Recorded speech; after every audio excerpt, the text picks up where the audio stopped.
A young man walking through the biting snow found himself shivering in the freezing weather, when suddenly he stopped hearing a faint sound, and a small cat approached him through the snow, pawing at his leg desperate for his attention. As this cat looked up pleading with its eyes, and he was startled by its strange sudden urgency, for this cat turned meowing insistently, then began to lead him down a snowy side street, making him realize it wanted him to follow, and unable to ignore it, he followed the cat.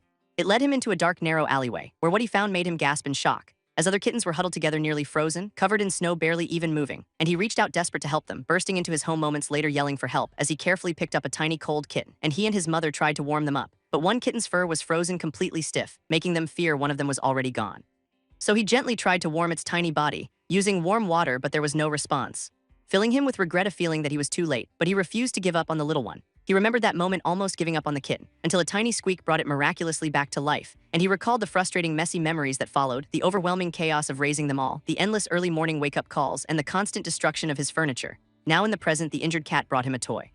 And this young man told his cat Pipeju that he had to go, pouring out food while promising this was the last time, as he held a VR helmet vowing to return soon, and with a final warning he said his goodbyes, putting on the helmet as the world around him dissolved, his eyes narrowed with a grim determination, as the system logged him into the world of Metaria. Inside the game, a golden knight stood facing his enemy, while his party called upon the gods for power, and this knight led the third row forward into the fray, unleashing a barrage of holy light that rained from the sky.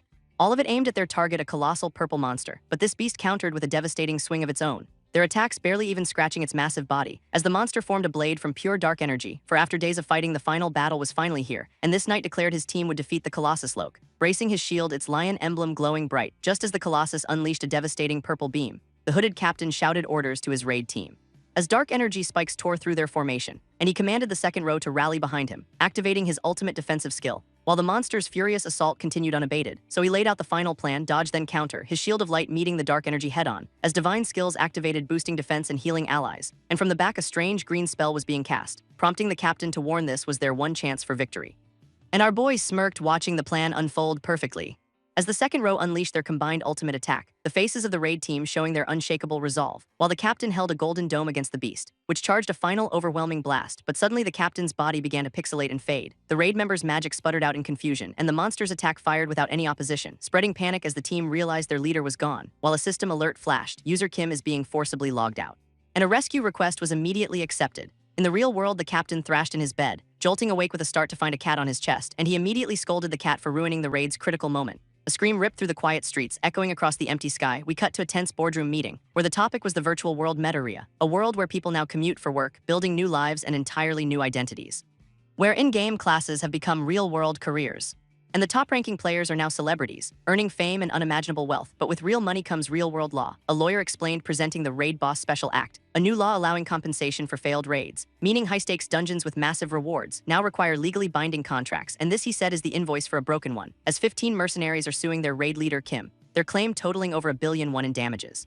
And Kim, the raid leader, had agreed to pay it all. He left the law office utterly defeated, but a former guildmate ran up to him on the street, asking if the rumors were true. Did Kim really sell his gear? And Kim confirmed it was the only way to pay the debt. He sold everything, his entire legacy in the game, his legendary armor, his priceless weapons, all of it gone, which left his guildmate confused why attempt a solo run now. And his former colleague then announced he was quitting, making our boy bow, blaming himself for all of this. But the man simply offered him a farewell gift.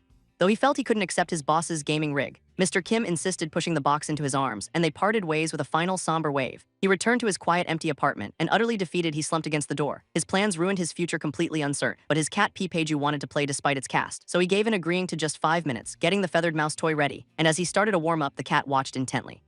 Before Pipeju leaped with surprising agility, making a small smile finally break through his gloom as he saw how restless the cat had been, and with renewed purpose he declared the hunt was on, watching the cat stalk towards a cardboard box fort, so he got serious, ready to channel a perfect mouse, making the bait skitter across the floor as he expertly maneuvered the toy around furniture, while Pipeju tracked the target from the shadows, and when the mouse dangled just above the box, a paw shot out, striking with perfect precision, sending the cat tumbling, lost in the thrill of the chase.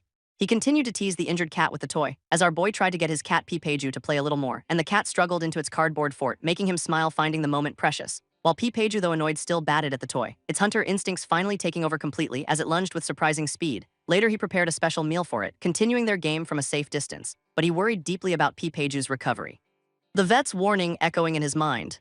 And he remembered explaining Pipeju's high energy, knowing he needed a way to help without causing more harm, when a notification flashed on his phone, a hospital bill he had completely forgotten about, reminding him he was broke, his living expenses gone. So desperate he pulled out an old box, which held some leftover gaming gear, telling the cat it was partly responsible for this mess, before putting the empty box on his head, a strange solution to a past mistake. When the clock hit midnight, it was finally time. He said goodbye to his pets, lying down as he prepared to log in once more, entering a world of fire and rock. He was taking a huge risk for a potentially big reward, since fishing in a lava zone with no gear is suicide, and he was banking on 6-year-old game knowledge, though he knew the game had changed since then. But suddenly a massive fish took the bait, proving his old secret spot still worked, and this lava trout was a high-tier crafting item, so he settled and ready to grind for cash.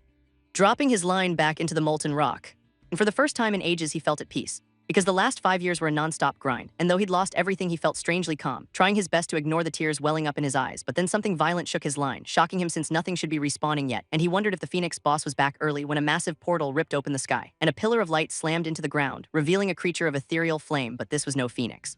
It was a new monster, a raid-level boss, and he was too close to escape, too weak to fight, having only caught a single fish so far. And now this monster was camping his only source of income as its massive jaws closed in around him, and a massive tongue suddenly licked his face, the giant beast just giving him a taste. So he endured the slobber tears of frustration in his eyes, unable to understand what was happening, wondering is this how he dies licked to death.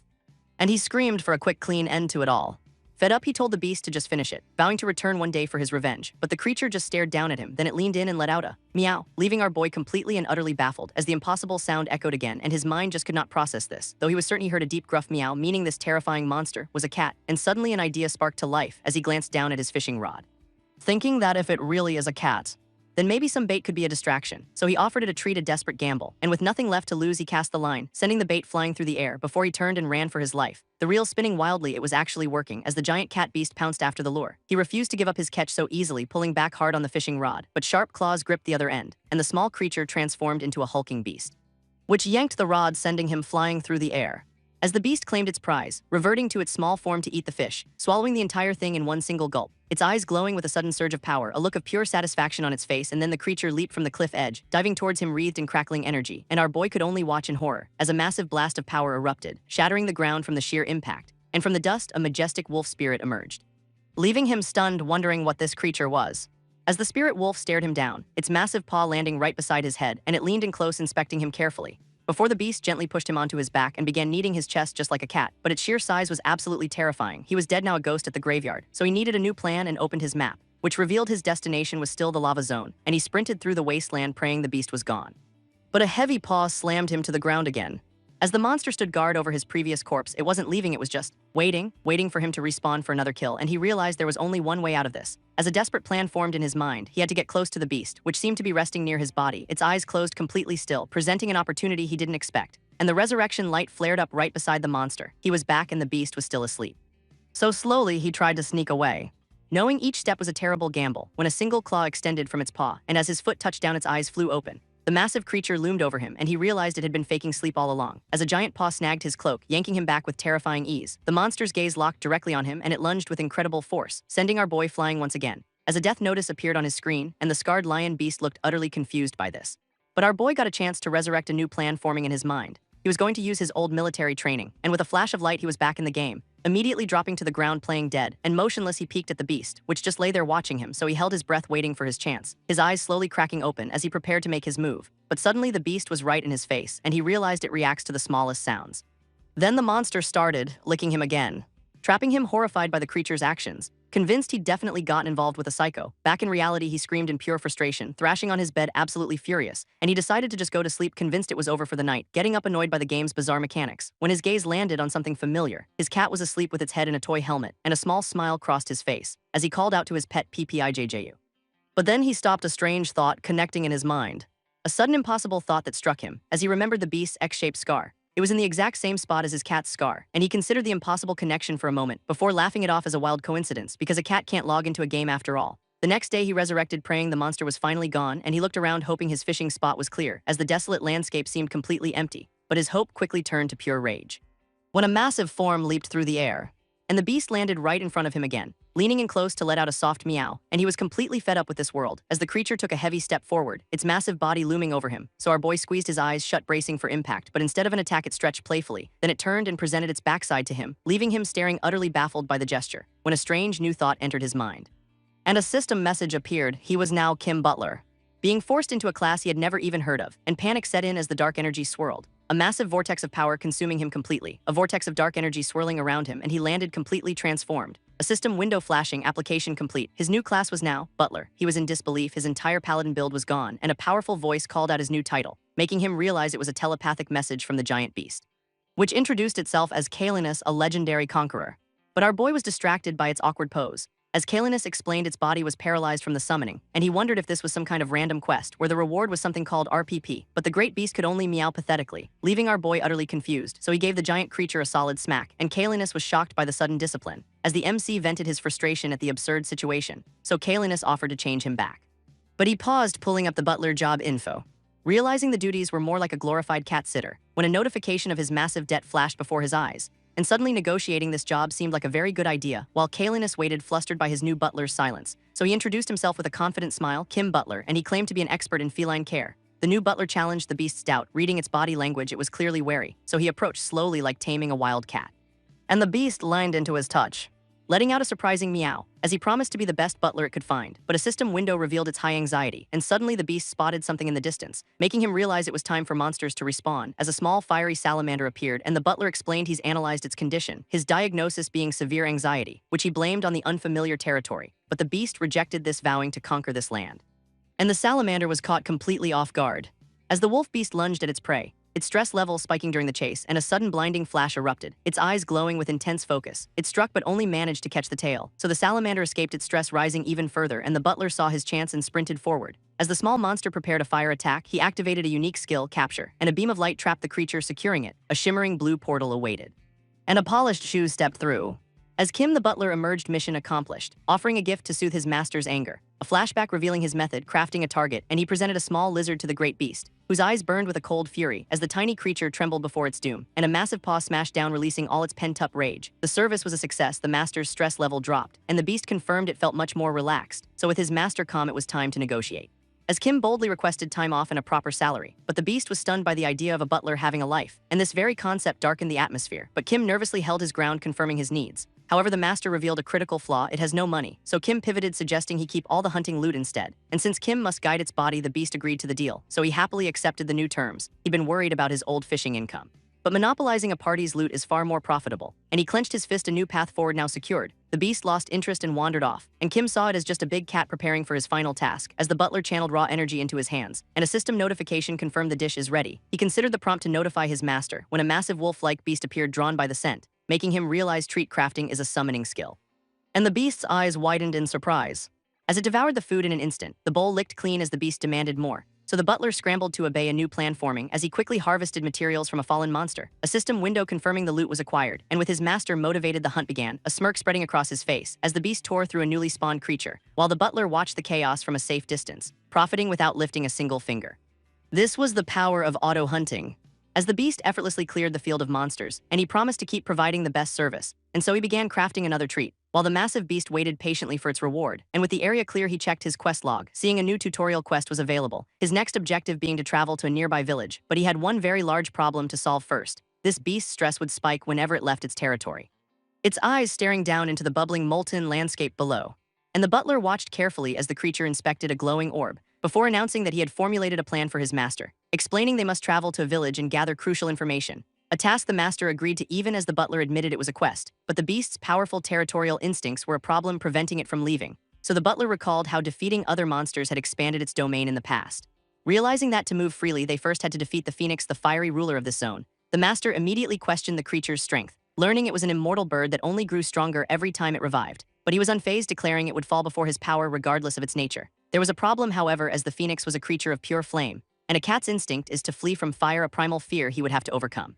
Suddenly, the beast's entire body seized up, collapsing to the ground, where it thrashed and rolled completely out of his control, landing in a heap as he admitted the butler was right about the fear, demanding his attendant use any means necessary to help him conquer it. The butler's solution appeared almost instantly, a strange scaly fish, which the beast cautiously approached as it lay on the ground, unaware of the butler's twisted plan, which involved a quick dip in lava. He stood over the molten sea, a fishing line tied directly to his master, prompting the beast to question if this body could even survive such intense heat, which led the butler to reveal a critical fact: he was in fact a boss monster, a shocking revelation that seemed to surprise even the butler himself. With newfound confidence, Kim Butler cast his line into the lava, but but a sound from behind suddenly caught his attention, revealing the beast sitting on a rock looking completely unimpressed, for it had already lost all interest in the strange fish. Deciding such a prize was simply not worth a swim in lava. Unfazed by this setback, Kim Butler simply moved on to plan B, activating a powerful return spell and promising the monster that he would be right back. The beast immediately began to panic, consumed by a sudden fear of abandonment, as it watched him begin to dematerialize before its very eyes. Leaving the creature to pace anxiously by the molten river's edge, he teleported away, arriving in the bustling Serentium city, and headed straight for the adventurer's storage facility, where the shopkeeper greeted him with a warm smile, as he requested a very peculiar and specific shopping list, consisting of sugar cane, spring water, and dynamite, all to tame a monster, he explained with a cheerful demeanor. As he was leaving, he felt a nagging sense that he was forgetting something, and then a sudden realization hit him with full force. He needed one more crucial item for his plan to succeed. Back in the fiery realm, a massive gnarled tree stood against the heat, its powerful roots digging deep into the lava itself. And he threw a grappling hook onto the fire-resistant wood, climbing up before dangling a lit bundle from his position, the bait being sugar cane, the monster's absolute favorite sweet. The man in the suit recalled a key weakness of his target, as a creature began to sniff the air from the nearby shadows. While he waited patiently perched on a gnarled branch above, a tiny flame creature erupted from the darkness, claiming to be the mighty Cerberus, and it roared with all of its might, but in his hand it was just a small flickering flame. The little creature happily nibbled on the sweet offering, as he revealed his true weapon, a bottle of ethereal spring water, which he poured down from his perch high above, instantly dousing the flames and revealing a shocked fire rat. It squealed in pure rage at the sudden deception, while he mocked the creature, calling it cute. Finding the rat's tough act only made him more amused. It tried to sound intimidating, boasting of its incredible power, and even offered to spare him in exchange for the sugarcane gift. But the man just laughed at the tiny, ridiculous threat. The rat soon realized its flames were completely useless while it was wet, and enraged it lunged forward to attack him directly, zipping past him in a blinding flash of movement. Before the rat leaped back towards the lava seeking safety, it dove straight into the molten pool without a second thought, and he smirked, knowing the special water had removed its flame resistance, causing the rat to immediately scream in agony from the heat. It scrambled frantically out of the lava, its tail smoking and charred. And defeated, the creature lay whimpering on the ground. A system tutorial suddenly appeared explaining the process of minion creation, followed by the image of a gloved hand holding a silver platter. As a butler carried the dish, a terrified voice trapped inside, where a tiny pink creature panicked under the heavy lid. The butler coldly called it a necessary sacrifice for his master, which made the creature freeze, shocked by this terrible news, and it wailed about its cruel and unfair fate, its desperate cries for help echoing from within the platter. The butler then offered a deal, survival in exchange for obedience, and the creature instantly accepted, begging for instructions. Option 1 was to become the master's loyal minion, which guaranteed complete immunity from the master's attacks, while option 2 was to betray the master by pushing him into the lava. The creature quickly agreed to the first option, holding him to his promise, so he summoned the minion creation interface and pressed the glowing start button. A brilliant magic circle ignited on the ground, enveloping the small creature in its radiant light. As immense power surged through its tiny body, completing the transformation in a blinding flash, steam began to curl from beneath the silver dome as a monstrous beast waited patiently by a river of lava, and the butler approached his master with a confident stride. The master, a great beast, asked why Kim Butler was so late, and Kim Butler presented his offering, promising a thrilling surprise. A puff of smoke erupted right before the beast, and the monster peered curiously through the strange lingering haze, hearing a faint squeak confused by the unfamiliar scent. A tiny mouse appeared from the smoke, making the beast feel strange, as its heart pounded with an unfamiliar and thrilling excitement. The small creature stomped its foot with surprising confidence, triggering a flashback that revealed the butler's mission for Squeaky, who now must guide its new master for their greater cause. Using a speed potion, Squeaky dashed off into the distance, and the chase began across the barren, fiery landscape. As Squeaky leaped gracefully across a wide chasm, the beast followed close behind, landing hard on the other side, and it roared, vowing the little mouse would not escape its grasp. But Squeaky was clever, leaving a trail of fire in its wake, causing a wall of flames to erupt in the monster's path. It leaped cleanly over the blaze undeterred, as the mouse continued to lead the beast through the winding canyon, where the butler waited patiently by a narrow passage. He realized the monsters were far too close together, and knew he must detonate the bomb to ensure his own escape. A beast lunged forward, its claws glowing with immense power, and Squeaky realized that Kim Butler had tricked it. A man with spiky hair screamed for Squeaky to run, but the monster's glowing eyes locked onto the man instead, and it slammed him hard into the ground with brutal force. The pink mouse apologized for the failure and quickly fled. But the beast gave chase, instantly hot on its trail. As it disappeared into a narrow, dark crevice, the wolf stopped, sensing that something was wrong, as the path opened into a hellish, unfamiliar landscape. The mouse waited on a lone rock spire in the distance, but suddenly the beast landed right behind it, glowing with power as he declared there was no escape. The mouse, now wearing a tiny bow tie, offered a game, taunting him to a chase before leaping away into the void. The wolf dove headfirst into the abyss without hesitation, and a moment of pure shock hit him as he fell, twisting desperately in midair to avoid the fatal drop. On the cliff above, his master suddenly appeared. As the beast clung to the ledge, barely saved from the fall, he thought for a moment that his master reminded him of a pet cat, and the master asked about this family he was supposedly supporting, calling him a cute but overly competitive creature. A memory surfaced of a real cat's gentle touch, as the cat pulled back for a moment, hesitant, before committing, placing its soft paw on his hand. This distant memory brought a faint smile to his face, and he offered his own hand, promising to lend his courage. But then he suddenly shoved the beast's paw away. The wolf plummeted into the chasm as his master watched completely unmoved, and the small beast dove into a sea of churning lava. The man in black watched as his companion submerged completely, only for it to emerge larger, now finding the heat surprisingly pleasant. With its fear of fire finally gone, it was ready to hunt the phoenix.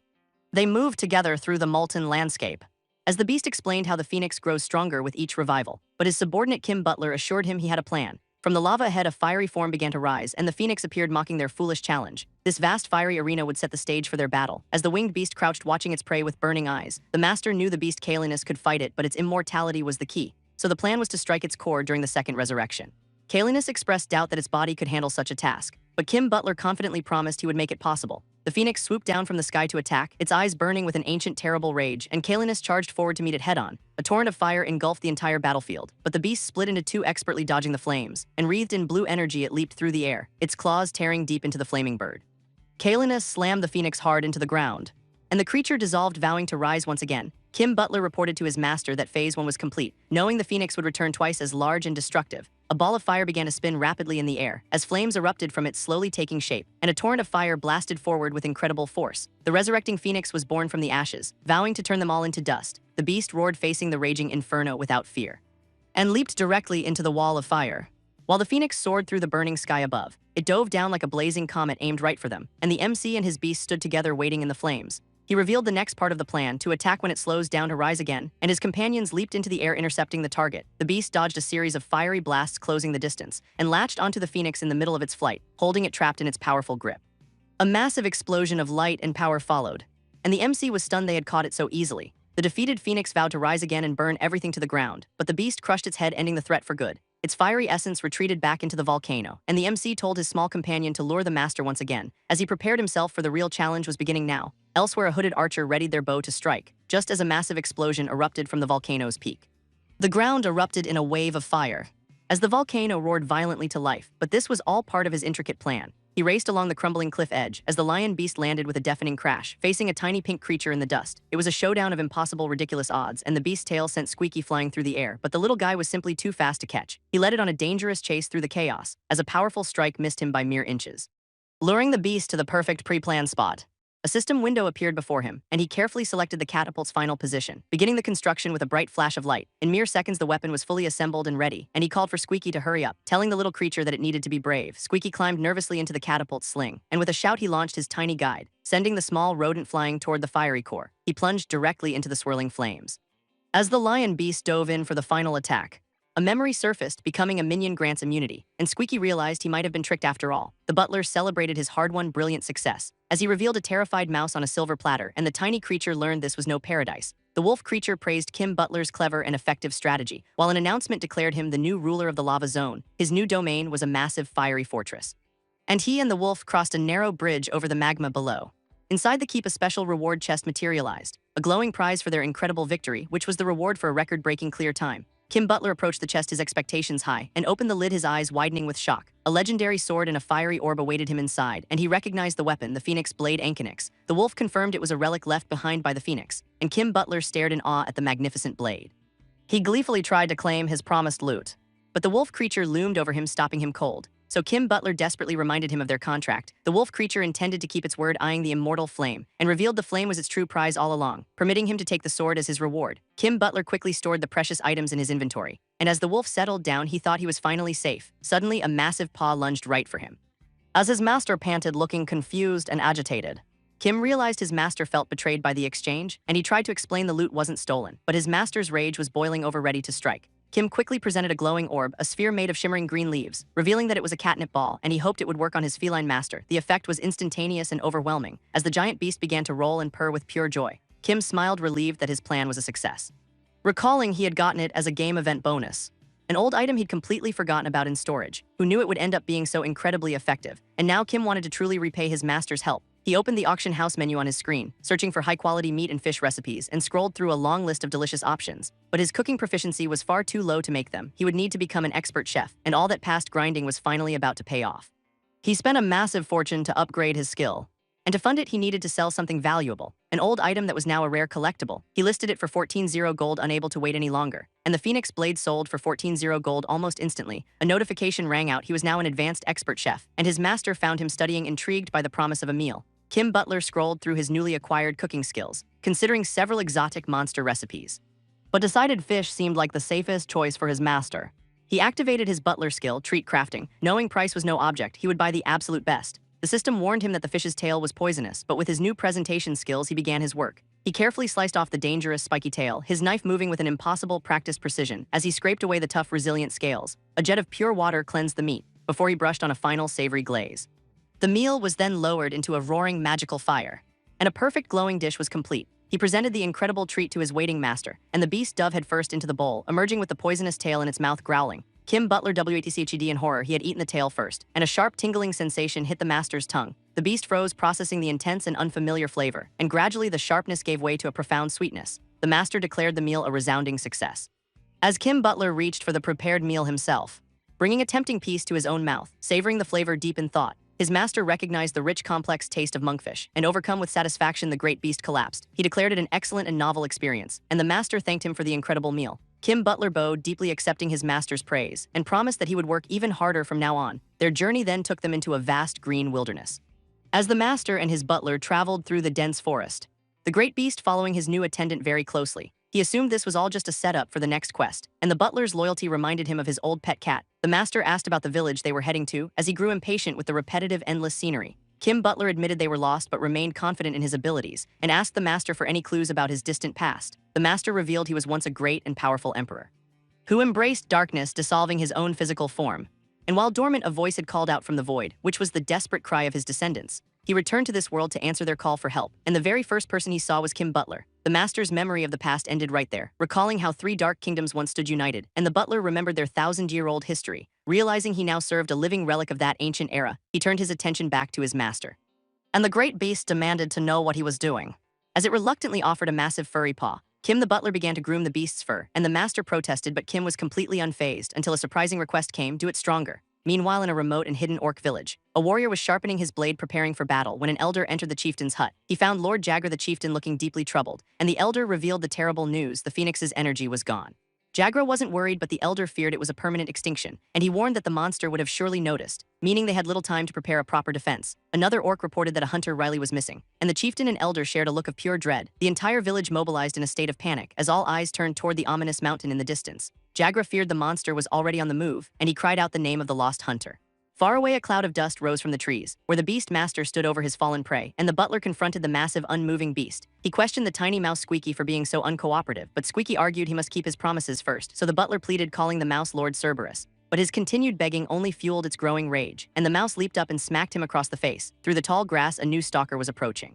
And as the butler argued, a hooded stranger walked into view. The green-skinned assassin drew a sharp, wicked dagger, while the beast roared, describing its own terror of their master, and Squeaky cried, yelling that the butler doesn't understand true fear. The butler apologized, completely oblivious to the danger right behind him, until Squeaky's eyes widened in absolute horror, and it screamed a desperate last-second warning. A blade sliced through the air, narrowly missing the butler. And the hooded attacker stood there, cloaked in a strange aura, before it vanished, leaving them searching in confusion. The assassin reappeared right next to the beast's head and lunged forward in a blur of deadly motion, its blade swinging in a silent, deadly arc. But the attack hit nothing but empty air. The assassin stood alone in the clearing, hiding, searching the canopy for its elusive target. High above, the beast floated away in a small, fluffy form. Before landing back on the ground, the attacker, stunned by the miss, a hand shot out from the nearby bushes and grabbed a fleeing orc by the ankle. As a monstrous lion loomed over them, growling, "Found you." The man in the suit flashed a terrifying, predatory grin, and the captured orc begged desperately for their life, their scream echoing through the vast, silent forest. The orc woke up disoriented and hanging upside down, but the man smiled, offering a surprisingly kind word. Claiming they were just lost travelers seeking a village, the orc remembered a horrifying vision of their certain fate, and now they walked together through the woods at sunset.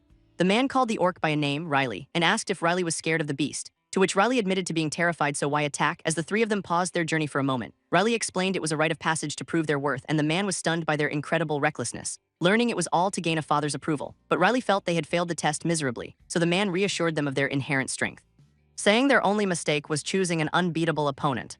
He told Riley to believe in their own power and praised their skills, calling them a champion monster. This strange term caught both of them by surprise. As a fortified village finally came into view, Riley led them toward her people's outpost, where a female orc rushed out calling her name with a mix of joy and alarm, and Riley could only wave to her mother confused by the gathered crowd, when suddenly a massive axe blocked their path. Wielded by an orc chieftain who ordered them to halt. And though she insisted they weren't enemies, her father was absolutely furious, declaring their very presence here an act of war. So this butler stepped up, offering to negotiate on their behalf, as they stood alone against the entire garrison, while her mother pulled her back frantic with worry, turning what should have been a happy reunion into a bitter scolding as diplomacy failed. And with the orcs demanding they leave, the MC decided it was time to act. Quickly weighing his two options, persuasion or overwhelming force, his mind was instantly made up, so this butler stepped forward to address the hostile crowd, revealing his master's true name, Lord Caelinus the First Emperor, commanding them to submit or face the dire consequences. Though an orc elder scoffed at the claim, demanding proof of this ancient legend, just as a tiny creature emerged from the beast's mane, boasting of their recent and glorious victory over the phoenix, and this elder's disbelief shattered at the mere mention of the beast.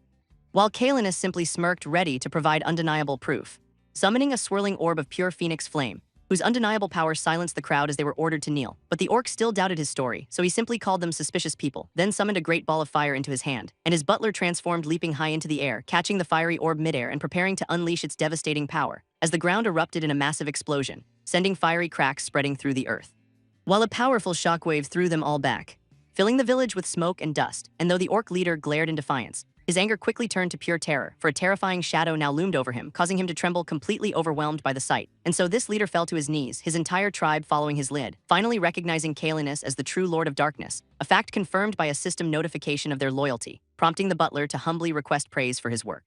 And as the night settled over the land, they had finally arrived at the orc village, where Caelinus checked his next quest objective, but something felt deeply wrong here. A sudden and powerful urge to leave washing over him, for the village defenses were dangerously weak, and Lord Caelinus found the entire outpost rundown and distasteful, just as his butler announced he must leave for the night, assuring his master that lodging had been arranged. Before this, butler left to check on the preparations, and we cut to a small thatched roof hut in the village, where a young voice from inside boasted of her new strength. It was an orc girl, Riley, telling her father the village was in grave danger, but he only sighed, tired of her avoiding the real issue. Yet she stood her ground, demanding to go to the battlefield, until her father raised a hand silencing her, and turned his back, refusing to argue again, stating the ancient law, women cannot be warriors. All while outside, the butler listened to the entire exchange, watching as Riley begged her father to reconsider.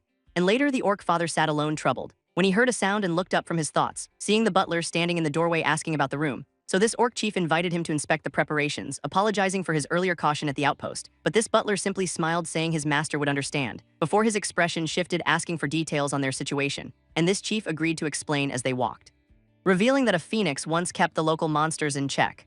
But when Lord Caelinus killed it, the village's safety vanished completely, making this butler realize his master's hunt had destabilized the entire region. And now this village's greatest threat is a giant serpent, one they failed to kill as a baby, and now it hunts them. And this orc chief warned it will attack at dawn, so this butler offered to help stop the creature, asking if Lord Caelinus is a ruler who protects his people. And he complimented the chief for prioritizing his tribe's safety, promising to report the threat to his master. And this orc chief looked on with desperate hope, as this butler assured him, knowing this would win their trust. So this grateful chief called over a female orc, who explained they prepared an outdoor space for the master, and this butler was shocked by their choice of lodging, feeling a sense of dread about their preparations, as they revealed a crude tent with bare pelts for a bed, causing him to panic, knowing his master needs an enclosed space, just as a system window prompted him to upgrade the outpost.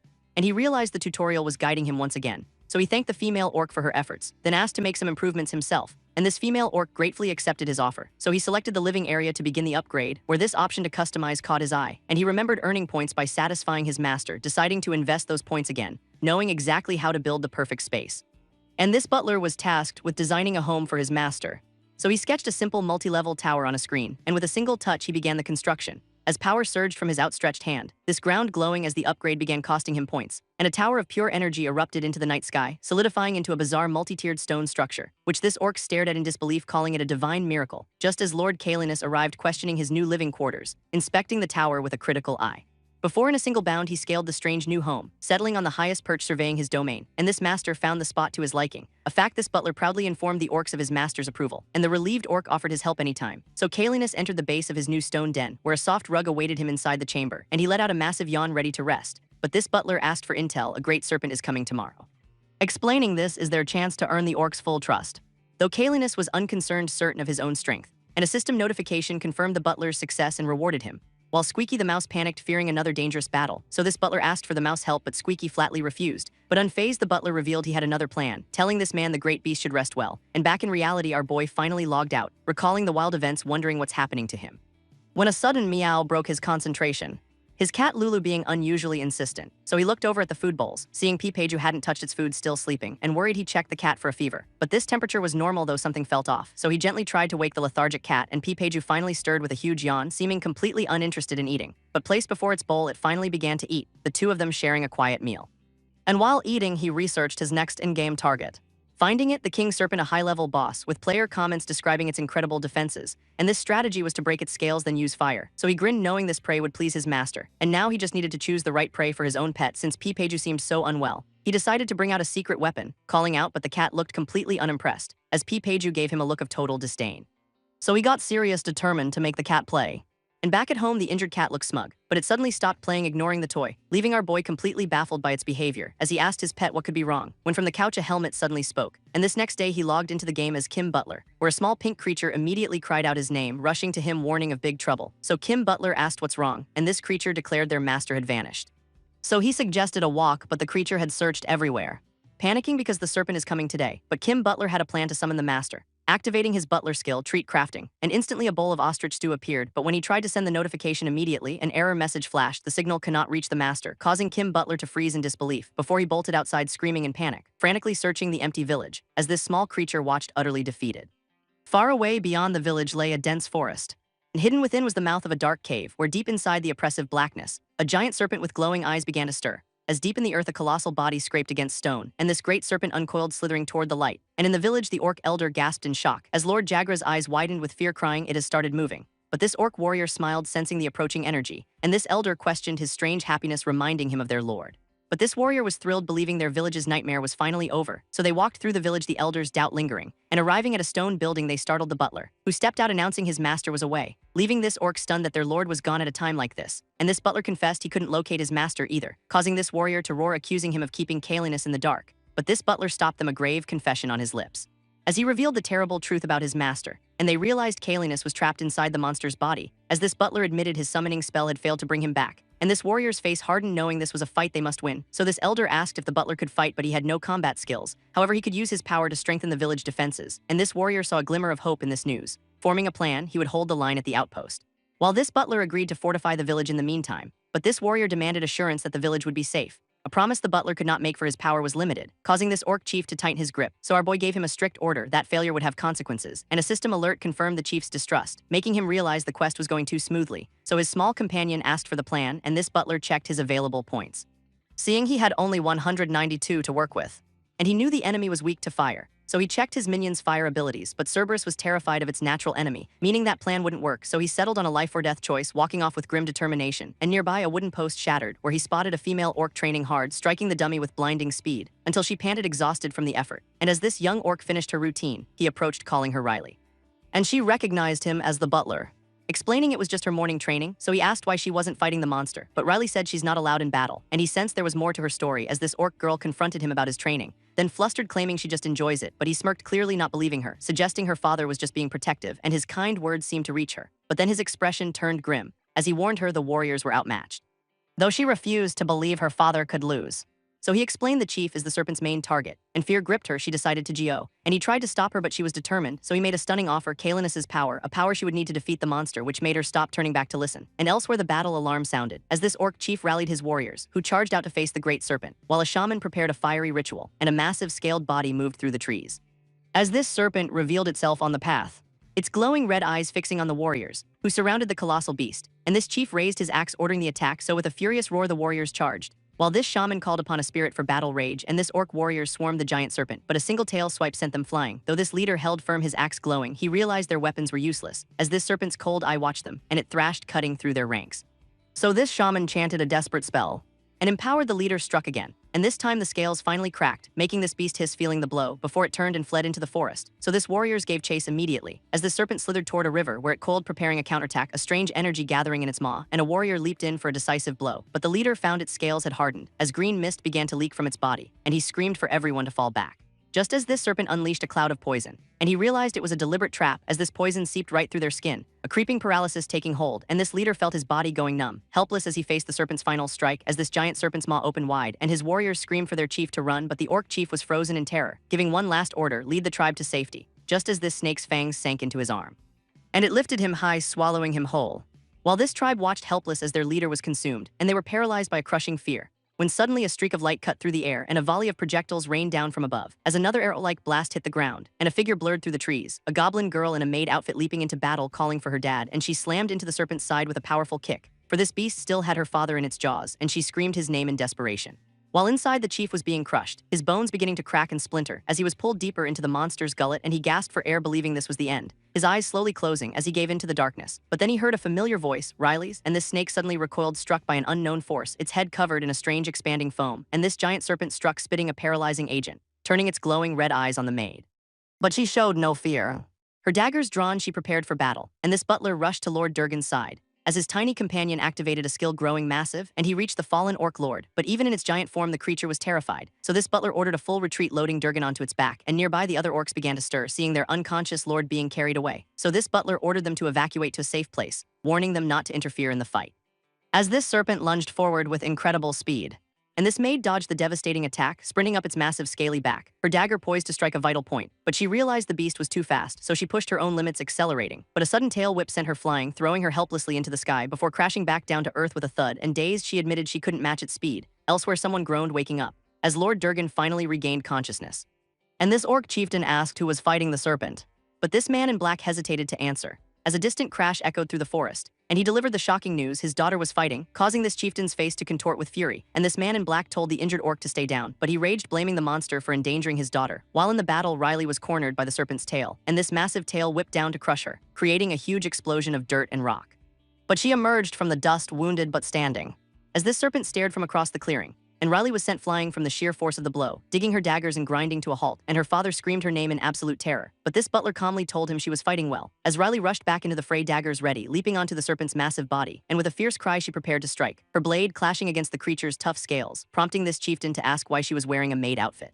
And this butler explained it was the uniform of Kalinus's minions, that she joined them to gain power and protect her tribe. So her father asked the only question that matters, can she win? And this butler admitted she was outmatched but believed she could. So Riley leaped and spun her daggers, flashing, landing a sharp blow on its massive tail, her blade sparking against the hardened scales, and again she struck without hesitation, causing this giant serpent to roar in frustration, whipping its tail, sending her flying. But she had already adapted to its movements, driving her dagger into its hide once more. As this battle echoed through the valley, and this orcs observed, doubting her strategy, seeing the serpent was only protecting its head, while Riley became more impatient with every passing second, her eyes locked on the target, until she finally got an opening to attack its head. But this serpent coiled, drawing her in, leading her on a desperate chase, and this orc leader saw the serpent's true intent, screaming a warning, "It's a trap," as a voice instructed her to break its scales with all her might, and Riley's eyes began to glow with raw power. As she stomped down, gathering her energy, soaring high above its toxic breath, her dagger beginning to glow with a red aura, and she plunged the empowered blade into the beast. As this onlookers watched in stunned silence, and Riley unleashed a furious roar, her flaming fist connecting with a deafening crash, as she drove the attack downward with all her might, and this serpent's head smashed into the earth. A brutal impact that ended the monster's rampage, but the power faded and Riley collapsed in pain, the giant snake lying motionless, its eye socket smoldering. And on a nearby hill, orc scouts witnessed the aftermath, seeing this colossal beast was finally dead. So the scouts erupted in a cheer and charged forward, as this entire village celebrated their newfound hero. But this orc chieftain watched the scene, his face grim, and this man in the suit questioned the chieftain's choice, explaining he saw Riley's rare potential long ago. And this chieftain revealed his daughter always dreamed of being a warrior. So this man in the suit smirked, asking what comes next, but her father remained silent, lost in thought, as this crowd began a roaring chant for their champion, lifting Riley up, cheering her name. And from the edge of the crowd, the man in the suit watched, calling out to Riley. But this chieftain grabbed him, asking if his daughter was safe, just as Riley rushed toward her father, asking about his well-being as he pushed the man away. This chieftain's eyes burning with a new resolve, the chief stood before the tribe, praising his daughter Riley, as he declared her their greatest warrior, apologizing for his past harshness while pulling her into a tight hug, and her eyes lit up with the sudden joyous realization she could finally join the battle, though he hesitated for just a moment, a heavy sigh escaping his lips, before he finally agreed that a warrior's place is on the field, which made her crush him in a powerful, grateful embrace. While the butler watched this touching family reunion from the side, cheekily pointing out her newfound impressive strength, earning a silent, thoughtful glare from the chief, who then turned, admitting his own arrogance toward the butler. An apology the butler accepted, offering his own in return, and a fist bumped his chest in a clear sign of newfound respect, as the entire tribe then turned to thank him for saving them all, a quest notification popping up to confirm his success. And he reflected on the service fees that made this victory possible, a great wave of relief washing over him. But this was, after all, still just the tutorial, and he knew the real work was only just beginning. So he turned to address the bowing orc warriors, giving all the credit for their salvation to his master Kalinus, a name the orcs began to murmur with a new and profound reverence, which the butler then used to lead them in a celebratory cheer. But the orcs were utterly confused by the unfamiliar word. So Kalinus took a moment to teach them a new victory chant, and soon the entire tribe was roaring in perfect thunderous unison, praising their new lord as they began the journey back to the village. A long march through the dense forest now beginning, during which he praised Squeaky for its courage during the fight, though the little mouse was quick to remind him its assistance has limits, and Kalinus revealed he'd finally found the sugarcane field, but first he explained he needed to interrogate the captured orcs. Because up ahead Riley the maid was waiting for him, stopping him in his tracks because she needed to ask something important, as she was deeply curious about the strange flames that had appeared on her sword, the very power that allowed her to pierce the great snake's scales, an energy she had never felt before in her life, and he told her it was simply her own hidden potential awakening, explaining that her tribe has a natural affinity for the fire attribute. So she asked if he truly believed only she could have done it. Stunned to learn that this incredible power was her own all along, which he smugly confirmed having known of her skills from the start, and she apologized for underestimating herself so deeply. But he just scoffed, reminding her that he's no hero, his harsh encouragement making her blush with a mix of embarrassment and pride, and a new steely resolve filled her eyes as she sprinted ahead ready to train even harder than before, while Kalinus watched her GO with a deeply satisfied smile.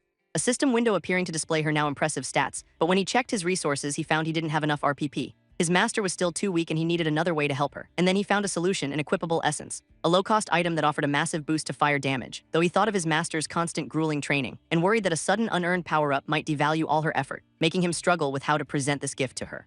But he decided to proceed anyway, hoping she would understand his intentions, and later he arrived at a secluded hut, where inside he began to speak with an injured orc who carefully considered the information he was being given, connecting the strange story to the nearby Noctin kingdom, a failing kingdom he explained that was desperately seeking an ancient power, and the butler realized they were looking for his master lord Kalinus, but the location they were searching didn't make any sense.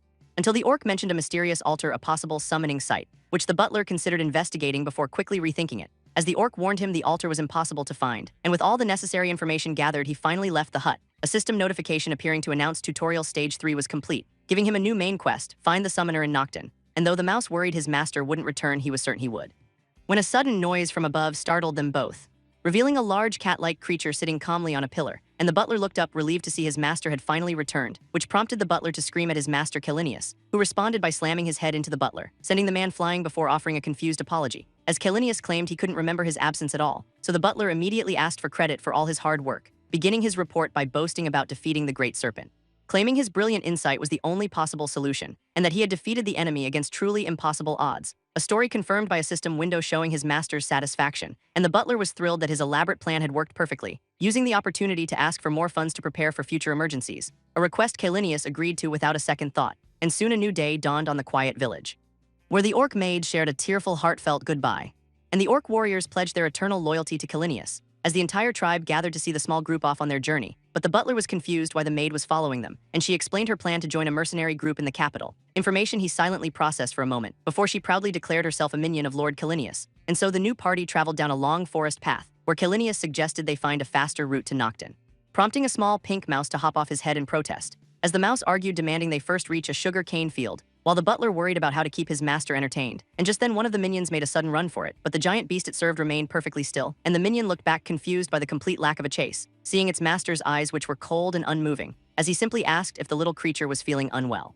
And the butler tried to stop them as the master grumbled about disrespect, while another minion taunted him, earning a grim compliment for its bravery, and it even summoned a ball of fire, but the master showed no interest at all, until finally the beast snapped, lunging at the screaming creature, catching the minion with ease and tossing it high into the air, and while the maid despaired, the butler had a new plan, deciding in that moment to summon all his minions at once, opening a dark portal that pulled the small creatures inside, an act that left the maid and the last minion completely baffled, so he explained they were stuck as long as the master refused to move, a dark shard materializing in his gloved hand, his plan being to reduce the master's resistance by lessening his total weight, and with that the butler began to climb onto the massive beast's back, asking if his presence was a bother, which the master confirmed was unpleasant, but the butler insisted it was necessary and the master reluctantly agreed. So he gave simple instructions, just walk and he would guide the way, and the master's massive paws finally began to move, setting off at a gentle walk that was already surprisingly fast, as from high above they traveled down the winding forest path, when suddenly the master broke into a full-speed run, sprinting through the woods like a force of nature, but he was going completely the wrong way, and the butler found him only after a chaotic and destructive battle, where the master demanded a simpler solution for their travel.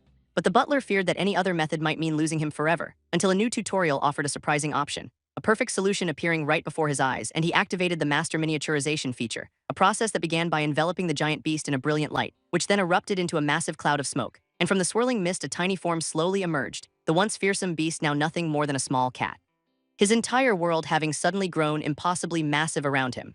And the butler was absolutely thrilled with this new portable form, briefly considering summoning a mount for them, but ultimately deciding to carry his master instead, and so they found a much more comfortable way to travel, with the butler taking the reins of a handsome carriage, while inside the others relaxed in surprising luxury, their journey continuing peacefully across the countryside, as the horses pulled them steadily onward toward their destination, until finally the butler halted their progress.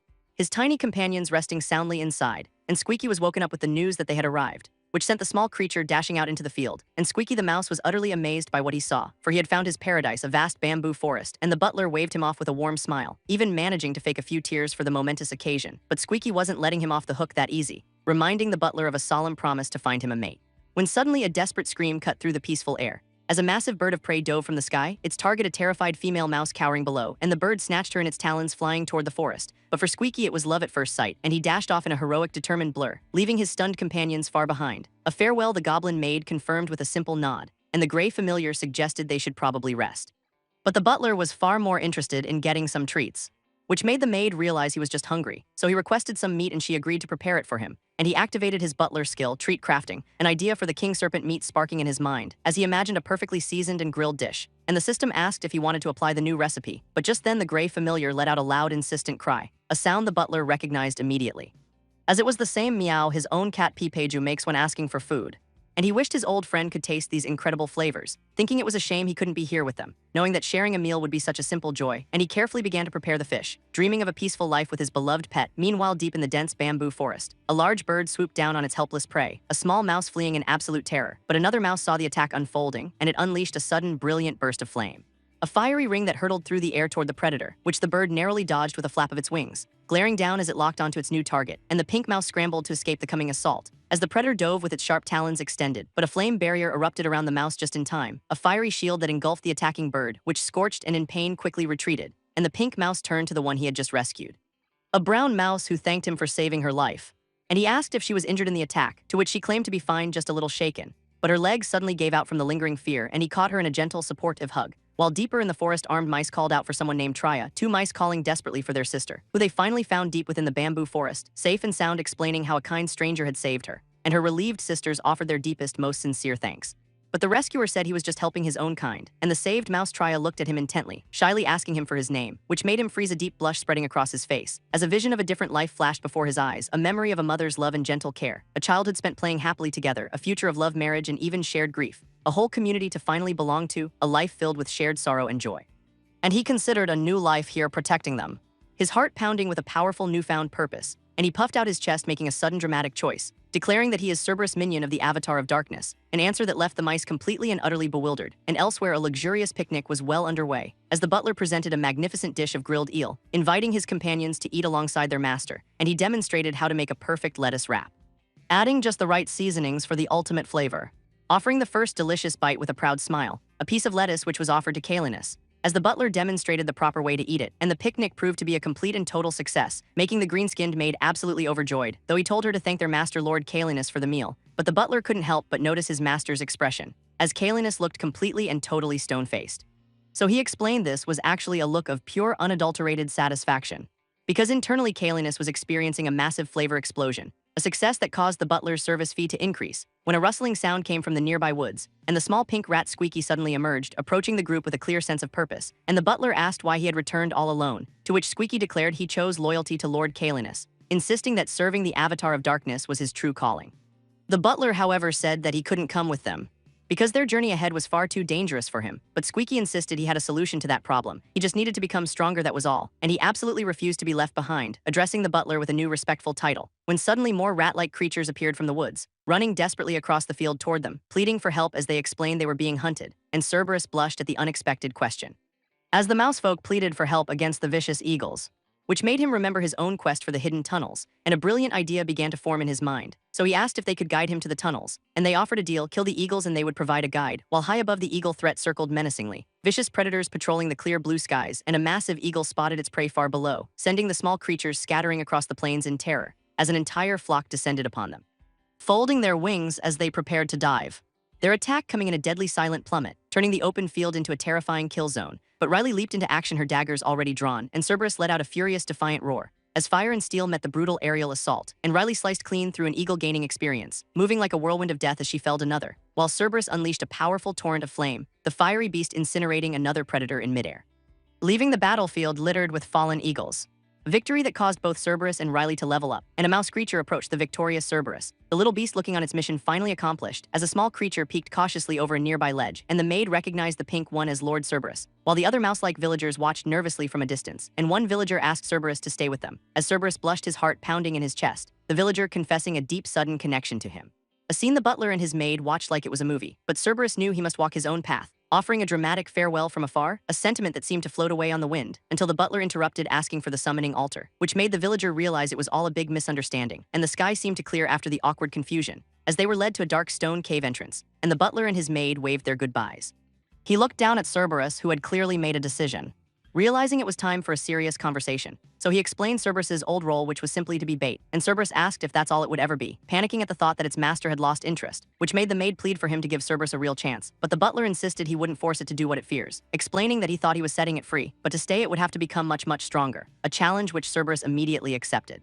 And so a new and intense training session began, as the butler warned his two trainees of the coming difficulty, screaming at them for a proper military-style response. But the pink mouse Cerberus decided to talk back, and the butler instantly scolded him for his insubordination, which made Cerberus question his official low-performer status. So the butler laid down the harsh rules of engagement, praising the goblin maid Riley over him as an example.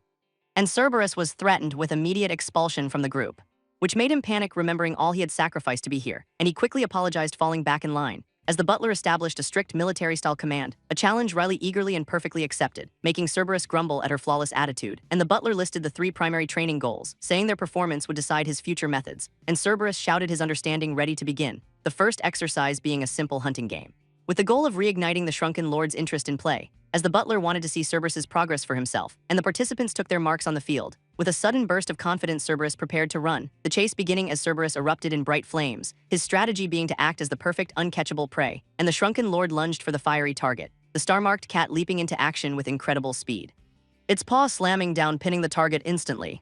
The little red creature caught in a surprisingly brief mock hunt, and the butler explained this was a reward for the master, as other creatures played their part, feigning their own defeat, and he coached the terrified one to finish the act properly, a reward then being offered to the victorious cat, who eagerly accepted the leafy, delicious treat. And the hunt was a success, earning the butler a hefty service fee. But the training wasn't over yet, not by a long shot, as the next exercise was announced to be courage training, and the hamster-like creature Cerberus gave a nervous salute, when suddenly the cat transformed into a massive, terrifying beast, and a giant paw crashed down towards Cerberus, the blow missing its mark but shattering the ground. And the butler asked if the target was holding up all right, laughing as he said it's barely been hit yet, a flash of red terror crossing the creature's face, as Cerberus stared in horror, calling him a devil, and the beast raised its paw for another devastating strike, smashing it down with truly incredible force. And again the ground cracked and split under the blow, and again the assault continued, relentless and brutal, the creature somehow enduring the terrifying barrage, the entire landscape now scarred by the massive impacts, and the tiny fire mouse erupted in flames, defiant to the end, a memory flashing of being instantly crushed by a giant paw. Then back in the present, Riley announced it was time for teamwork training, and the maid questioned the plan to use Cerberus as bait. But Riley explained their master might avoid a larger foe, though the mouse argued they've already faced a giant phoenix. But Riley warned them of even bigger monsters that lie ahead, knowing that guardians are always massive and incredibly powerful, and the maid agreed they must distract the master first, their goal being to provoke him into smashing a huge rock, because the more he wants his target, the stronger his punch will be, and Cerberus vowed to be the perfect, most frustrating annoyance. So the team spread out, taking their positions around the field, the maid getting ready to throw the bait into the air, while the fire mouse ignited, becoming a second tempting target, and with the signal given, the training officially began, as she hurled Cerberus just as the master attacked, our boy roaring as he chased the creature with a fiery hand, and the maid braced herself to intercept an incoming fireball, taking the blast just as Cerberus crashed right into her, the little creature landing on its feet and still running, as Cerberus called out, trying to redirect the chaotic chase, field becoming a blur of fire and frantic motion, as the master relentlessly pursued his frantic, desperate team, lunging forward and snatching the flaming mouse right out of midair. And the butler summoned his monster Cerberus, but today he chose his other companion instead, a tiny mouse that erupted into a magnificent fiery beast, the two monsters facing off across the open field, his eyes narrowing, his focus becoming absolute, as he pressed start, initiating a strange and mysterious process. A ritual beginning at a weathered stone altar, which caused the fiery mouse to become a docile pink creature, while Cerberus transformed into a raging, powerful beast. And later the butler ascended a long stone staircase, carrying his master, followed closely by the maid Riley, and they arrived at a large circular ruin, where he began to frantically search the area, the newly tamed mouse following close behind him. And Riley asked what he was looking for, so he explained he needed to find a key for the altar, having thought the master himself was the trigger. And he asked Riley to hand over their master, lifting the small creature up high toward the sky. But this desperate attempt didn't work at all, which made the mouse think the butler was finally losing it, and Squeaky now pledged his undying loyalty to the butler, a sudden power shift that left the butler completely stunned, as Squeaky suggested returning the master to his true form, and the butler realized the simple, obvious solution had been there all along. As the great wolf materialized upon the ancient altar, the runes etched into the surrounding pillars began to glow with a faint ethereal light, suddenly ripping open a massive crackling portal in the air before him, a clear sign that this altar was finally responding to his immense power, an aura so vast his miniaturized form had previously concealed it entirely. And as raw energy gathered within the swirling vortex of the gate, the light from inside grew to a blindingly bright intensity. The great wolf simply stared down at the gate he had summoned. From its shimmering depths, a single polished shoe stepped out, followed by an old man whose very presence was steeped in a corrupted aura, a figure dressed impeccably as a butler yet radiating a palpable dark energy. And our boy immediately noted the butler's strange, deeply infected state, for the great wolf recognized this man as his old servant Fenrir. A brief fractured flash of a memory appeared, a masked king from a time long past, and as Riley prepared to launch an attack, he quickly stopped her. Watching as the old butler planted his sword firmly in the stone floor, and then dropped to one knee in a gesture of profound deference, greeting the great wolf as his long-lost and cherished lord. His lord acknowledged the thousand-year vigil he had kept, and Fenrir tried to recall his duty, but his memory was fractured and incomplete, as if something deep inside him had begun to fight back against his will, a struggle that our boy and Riley could only watch in growing alarm. Suddenly, the infection flared violently, twisting his features in pure agony, his eyes turning a solid, horrifying black as the corruption took complete hold, and he roared, his body warping and contorting into a monstrous new form, a captured man struggling desperately against a power that was consuming him. He held vital information they needed, but he was fading fast, and the clock was ticking to get what they needed before he was lost forever. Elsewhere, in a different place entirely, a powerful figure descended from the sky, confronting an elder about the recent Serentium invasion. And this elder revealed that an old forgot enemy had finally returned, speaking a name that carried the weight of history, Morbas. It had all begun, he explained, with the assassination of a prince, an act Morbas orchestrated specifically to ignite the flames of a devastating war. And their forces soon fell to relentless attacks reinforced by strange beings called players, a name that stunned the masked man who had never heard of such a thing.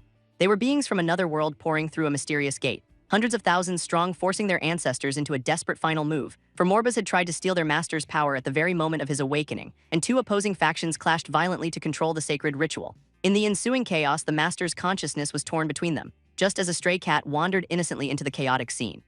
And the master's immense power, seeking a vessel, found an unlikely host, transforming the small cat into a giant, fearsome beast. With no way to communicate what had happened, chaos erupted among the followers, and to protect their master in his new form, they allowed the beast to escape, a creature that eventually took refuge in a forgotten, crumbling castle. His descendants then activated an emergency escape device, sending him to an unpredictable location, the world of the players themselves, where they found a player named Kim Butler, a man known to be a caretaker of cats.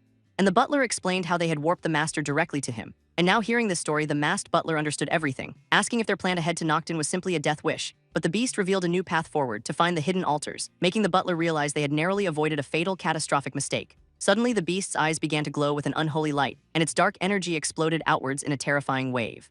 As it uttered a single guttural command, "Run!" a colossal paw crashed down towards the ground with incredible force, and they scrambled back as the creature's body began to expand uncontrollably, until it towered over them, a monstrous silhouette of pure, untethered rage. From high above, a winged demon retreated from the chaos unfolding below, as the master, now a giant wolf, snarled in a display of absolute fury, letting out a devastating roar that seemed to shake the world, shattering the very air around it with concussive force. The butler and his companions dove for cover to escape the blast, and he turned, already preparing a desperate counterattack, as a blast of his own dark energy struck the wolf's massive paw, which was already gathering a sphere of destructive, crackling power. A beam of pure annihilation then erupted from its gaping jaws, an attack that carved a massive crater into a distant mountain, and he could only watch, wondering if his master was now lost forever. He assessed its power, stronger than anything he had ever faced before. And from behind cover, he continued to observe the raging beast. As the wolf howled again, its power completely unchecked and wild, they could see that Fenrir was in agony, not yet fully lost to the corruption, when suddenly a gray beast roared, calling for the butler by name, and it called out again, a dark sigil flashing in the air nearby. As Riley appeared, declaring this an emergency situation, he quickly shrank the gray beast to a more manageable size, learning that the giant wolf Fenrir was on a destructive rampage. And this small creature revealed it had a plan, a direct confrontation. With newfound resolve, Riley walked toward the raging white wolf, bracing himself against the beast's immense crushing power, just as a massive pillar was hurled through the air towards him, only to shatter harmlessly against an unseen shimmering barrier. The beast growled, and a voice thanked Riley for his timely help, as he held the smaller version of the creature fisting Fenrir, and the giant wolf glared down, seeming to recognize its other self. While a storm of dark energy began to gather in its chest, Riley realized with dawning horror what was about to happen. Elsewhere, an old man with a monocle gasped in shock, kneeling before a masked warrior who lay unconscious on the ground, and the warrior asked if there was any way to cure the man's affliction, but the old man simply said it was far too late for that. The masked warrior fell silent, a heavy grief settling over him, as the dying man begged for an end to his prolonged suffering. And the warrior promised to help, asking him to just hold on a little longer. Back in the present, Riley held the small creature high for all to see, looking at the raging beast and asking if they were ready to begin. As he prepared to face the corrupted wolf Fenrir head-on, the maid and Cerberus were poised and ready, waiting for the signal, their plan hinging on one clean, decisive strike to the head, and he activated his minion management skill without hesitation. using his stored points to rapidly level up the minion known as Squeaky. He ordered his team into their designated positions, and with a final determined shout the battle began. The small cat-like minion Riley leaped forward with incredible speed, and the maid watched the small creature go her heart in her throat. As his minions scattered launching their coordinated attacks from all sides, Riley powered up in midair glowing with a brilliant stored energy, while the butler caught a small flaming creature in his hands, and the energized cat vaulted gracefully over his shoulder. As flames ignited on his back while he charged forward, he prepared to throw the flaming Cerberus like a living projectile, unleashing the powerful and aptly named Fire Rat Shot. This fiery projectile soared through the air towards the giant beast, a perfect shot heading directly for its intended target, and it slammed directly into Fenrir's massive glowing eye. The butler watched knowing exactly what was supposed to come next, as Riley dove from high above striking Fenrir's head with all his might. And now enlarged to a fearsome size, Riley bit down hard. The maid cheered seeing their successful, perfectly executed attack, and Riley stood victorious over the massive fallen wolf. While system messages appeared confirming their total victory, the butler took a moment to reflect on their bittersweet success, as a gray wolf gently touched the still form of a fallen white wolf, standing a silent vigil over the body resting on the altar. He nudged his companion, gently trying in vain to wake him. A sad echo of a memory of an old man's spirit fading away, before he vanished completely into a swirling cloud of light, and the white wolf's body dissolved into shimmering particles. The maid approached asking if her master was all right, and Fenrir admitted that he would need some time to recover from the ordeal, leaving the butler struggling with how to process an NPC's profound grief, wondering how he could possibly comfort his master in this moment. Suddenly Fenrir turned and presented his backside to him, a gesture that left the butler completely and utterly taken aback. As he slowly realized it was a request for pats, he decided this might actually be the best form of comfort he could offer. But he couldn't help but worry about the awkward timing of it all. So throwing caution to the wind, he raised his hands hesitantly and began patting the giant wolf's flank with a steady rhythm. The butler tried to explain he was just following the signal he was given, but Fenrir angrily told him to stop touching him at once. And for a brief moment the butler hesitated, unsure of what to do, but he reasoned it was just a cry for more attention. And so he continued, pointedly ignoring his master's loud protests, calling it a crucial and unmissable bonding opportunity. Fenrir cried out in despair for his lost and shattered dignity. Nearby Cerberus made a strange request to the maid, asking for a detailed explanation of why petting feels good to felines.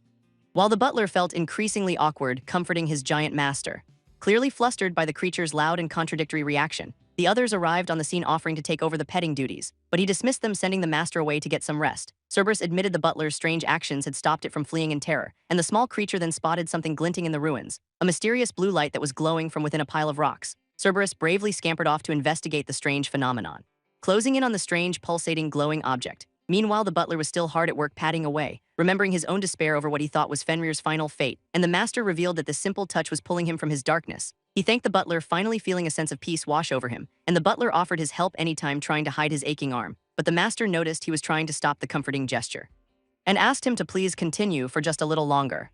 The butler, thinking, quickly suggested a compromise, miniaturization, and he resumed his duty, patting the now cat-sized master with a sigh of relief. He began to explain the old game's rigid system of good versus evil, how players were forced to join the side of light, a rule he had always hated, and the master clarified he wasn't doubting him, just seeking to understand. The butler then revealed a new shocking truth: chaos creatures had started the war.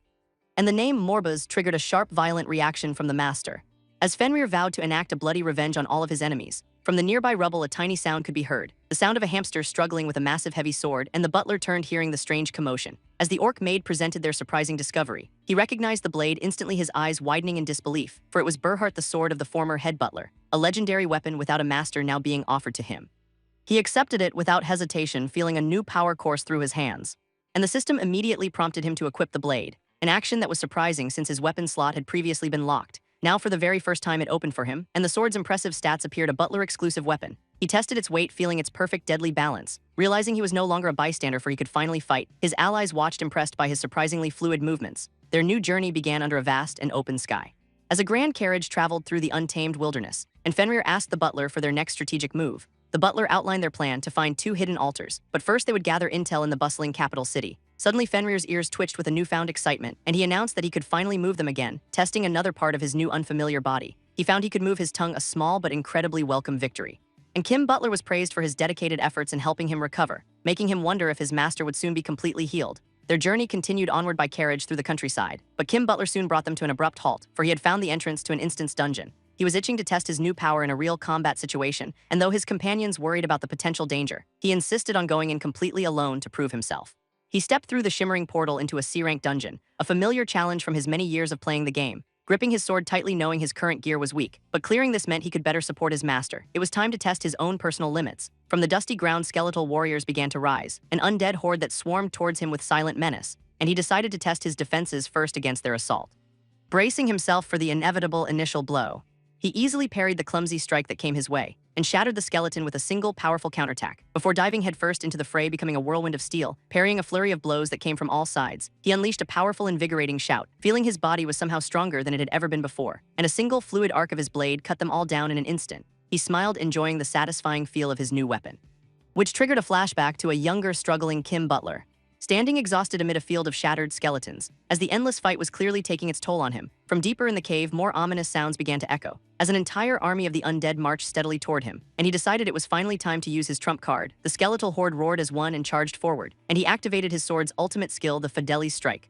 A glowing targeting grid locked onto the enemy ranks, catching the skeletons inside the shimmering, inescapable field. And with a single word, he detonated the stored energy, an explosion that consumed the entire cavern in a flash of light. When the smoke finally cleared, only bone fragments remained, and a system notification confirmed his massive, well-earned reward. The skill was costly, draining his resources, but incredibly effective, and a small creature appeared as his master's voice spoke to him, explaining that the sword Berhart works in tandem with his authority, and his master promised even greater power in exchange for his loyalty. The small familiar then asked if the dungeon was finally cleared, but with no exit in sight, he knew the boss was coming. Two glowing purple eyes emerged from the deepest shadows, and his master's voice shouted a desperate, urgent warning. As a B-rank skeleton general materialized before him, its massive sword pulsed with a terrifying dark energy. A B-rank boss in a C-rank dungeon. This had to be a trap, and he stumbled back, realizing the grave danger he was in. The skeleton's heavy blade crashed down with immense force, and he dove away just in time to avoid the deadly arc. As the undead knight prepared to finish him off for good, desperate, he begged for his master's return to save him, and in response, a sudden surge of incredible power erupted, as his small companion transformed into a massive, terrifying beast. The skeleton general turned slowly to face this new, unexpected threat, and the beast stared down its opponent completely unimpressed, its massive paw rising slowly into the air, before bringing it down with absolutely crushing force. A system message appeared confirming the instantaneous kill, and his master immediately began to scold his servant for his weakness. But the guy argued that the master was just overwhelmingly strong, explaining that B-rank bosses can sometimes appear unexpectedly in lower-level dungeons, but stronger monsters always meant much better rewards, and he celebrated the incredible loot he had just acquired, when suddenly a new light crackled with a strange energy. A golden dimensional gate opened right before them, which he recognized as a rare and coveted golden goblin gate, and he prepared to summon his minions for the next fight, ordering his team to snatch the goblin's gold at all costs. A golden goblin burst from the portal, a shower of coins flying behind it, and he immediately lunged his sword ready to strike, while his mouse minion Riley breathed a powerful stream of fire. In another place, a massive beast approached a tiny blue slime, and the slime quivered helplessly under its intimidating gaze, as the beast raised a heavy, threatening paw. But the slime suddenly hardened its body into sharp spikes, and then dissolved, leaving behind a single glowing crystal. The beast consumed the gem's power in one gulp, triggering a flash of a memory, a white cat and another slime. The beast stared intently at the crystal's mysterious source. Elsewhere, a golden goblin was on the run for its life, and a man in a suit joined the frantic pursuit, his blade flashing as he scattered a trail of gold coins. He called out rapidly, closing the distance between them, as his blade sliced cleanly through the goblin's sack of treasure, an impact that sent the small creature flying through the air. But it recovered quickly, still sprinting away at top speed. It tore open an escape portal in the fabric of reality, and the man in the suit readied a specialized capture device. But the goblin dove through the portal just in time. A capture failed notice appeared confirming his failure, and he was stunned by the goblin's incredible, unexpected speed. His maid admitted that it was likely impossible to catch, explaining that it was a rare bonus monster designed to escape, but he vowed to capture it the next time they met. For now, they would gather the dropped loot it left behind. The great beast summoned him with a single command, Kim Butler. A glowing crystal remained on the ground, a shard of emotion. The butler knelt down to inspect the strange, pulsating artifact, and a sudden flash of a memory hit him with unexpected force. His master asked if he had seen it too, the same vision, and he described it, a feline predator playing with a small slime, confirming they had both witnessed the exact same scene. But the master felt something more, a strange echo of a past life, and he could sense other similar fragments calling out to him. His companions warned that this was a detour from their main goal, but the master decided they must investigate this powerful feeling. The team gathered the remaining loot, ready to move out once more. Night fell across the land, blanketing it in darkness, as their carriage traveled along a winding mountain path, pulled by four powerful, shadowy beasts of burden. The butler drove as his master in a smaller cat form gave directions from beside him, and he dismissed the grand carriage via a simple system command, summoning a single horse for a faster, more direct journey. They soon arrived at a dense, sprawling, and ancient forest, where a flock of harpies suddenly took flight from the high trees. The butler began scaling a sheer, vine-covered cliff wall,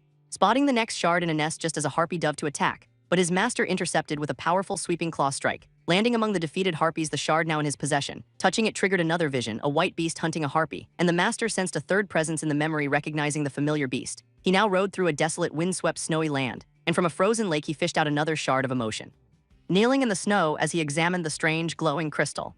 This shard revealed a memory of a small white cat, and he wondered if it was some kind of miniaturized predator. which would mean the owner's emotions were somehow connected to them. The landscape then shifted to a warm sunlit canyon, where a new shard now guided their path forward once again, and another memory surfaced, this time of the cat with a butler. He sat for a moment, finally understanding the feeling he'd been chasing, realizing it was the protective parental emotion of a guardian. The creature's ear suddenly twitched with intense focus, as it heard the faint, distant voice of the shard's owner, and knowing they were close, he prepared to ride again. The scene shifts to a modern high-tech city of the future, where automated drones patrol the skies between towering skyscrapers, and the focus narrows to a single, ordinary residential building. A man walks purposefully through a brightly lit kitchen, receiving a report over a comms link that nothing is unusual. And he quietly opens a nearby door with practiced silence.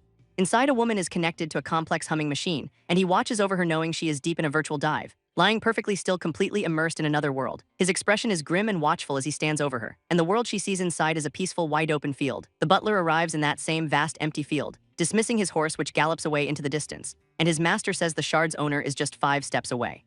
But the space they seek is hidden by a powerful, invisible barrier, and the butler reaches out his hand, touching an unseen wall, as the air ripples, revealing the hidden magic that surrounds them. He realizes their foe is powerful, a true master of dimensions, and fearing a devourer of chaos, he quickly opens the auction window. First on his shopping list, a large supply of healing potions, for he knows they can't relax, a raid boss could be waiting inside. He purchases a full stock of recovery items for the whole party.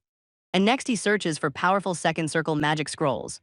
As the auction house fills with a variety of offensive spells, he buys a wide variety of scrolls, preparing for any situation, and with their emergency supplies secured, he tells his master they're ready. They walk toward the invisible gate, now fully prepared for what lies beyond, and his master is impressed as they step through the shimmering barrier. The world on the other side is dark and violent and stormy, as lightning splits the churning, angry clouds above, and before them stands a massive, rain-lashed mansion. The scene shifts again, this time to a futuristic cityscape, and we focus on the towering headquarters of Coco Games. Inside a sterile office, 2 employees approach a man at his desk, a man identified as Kim Seong-gu, the chief technology officer. The company president Park Di-sung confronts him about shutting down a project, but the researcher insists they must stop the project immediately. He reveals that his sister's cat died during the experiment. And the white-haired executive asks if the device was to blame. The connection to Meteria had prevented them from monitoring the cat's health, but the executive refuses to abandon their game-changing technology. The researcher then reveals the true cost: his sister won't wake up, and this shocking news stuns everyone in the room into silence. The executive demands to know if she's just unconscious, but she's been trapped in the game since the moment she logged in. Her brain is only active while she is connected to Meteria. And the executive dismisses this claim as complete nonsense. His colleague asks about the sister's status inside the game, and he admits they can't locate her even with their admin privileges, as every attempt to find her is denied by the game system. Meanwhile, back inside the game, a player and his cat arrive, and from a high window, a monstrous cat watches their approach. It snarls, sensing an uninvited intruder in its territory, and the creature scurries towards its beloved mistress, a ghostly woman who comforts her monstrous mutated pet.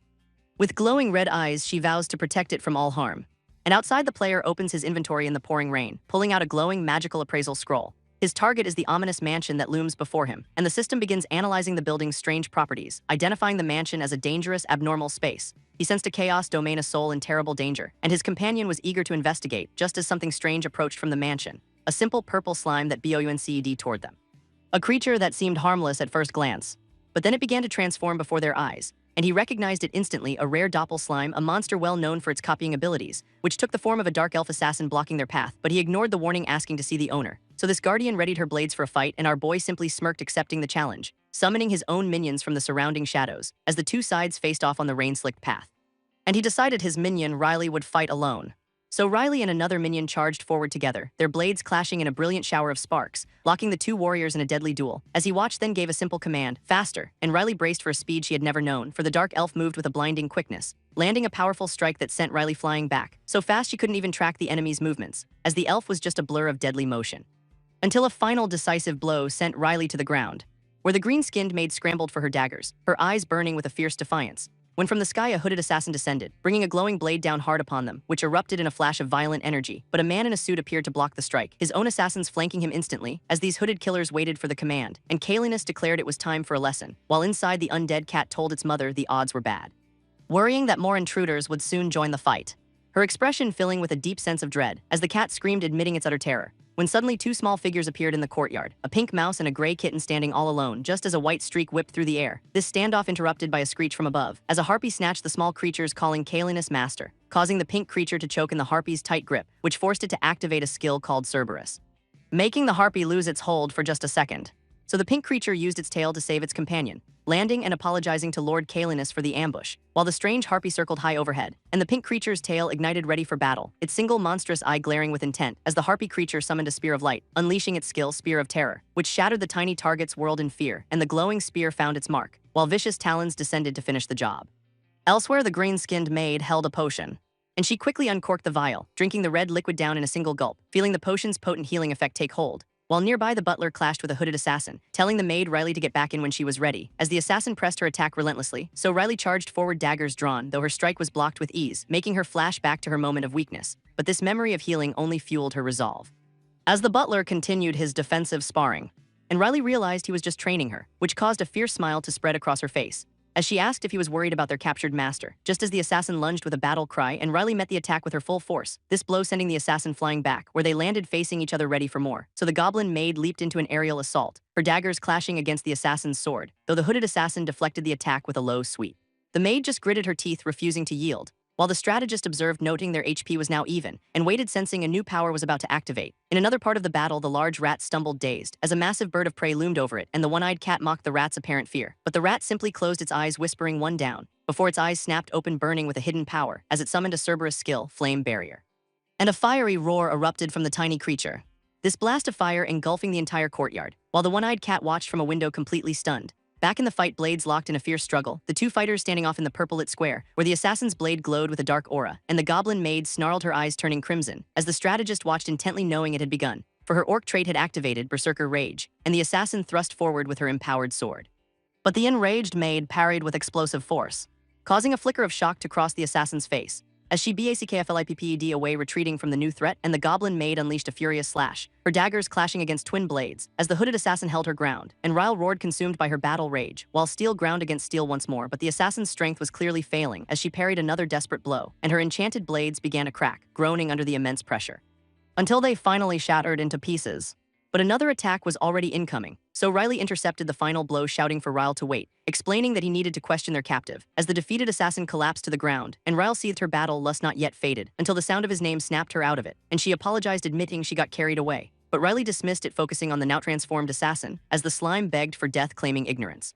So Riley asked a strange question about its owner's cat, deducing it was tamed as a mere plaything, and he pressured the creature, saying he already knew the truth, until the slime finally admitted he was right, causing a predatory grin to spread across Riley's face, as he needed more points for a skill, planning to get them through play. The doppel slime flatly refused the butler's offer, so he dangled a tempting deal, play along to save its owner, and the slime sensed a dark energy, confirming its owner was in danger.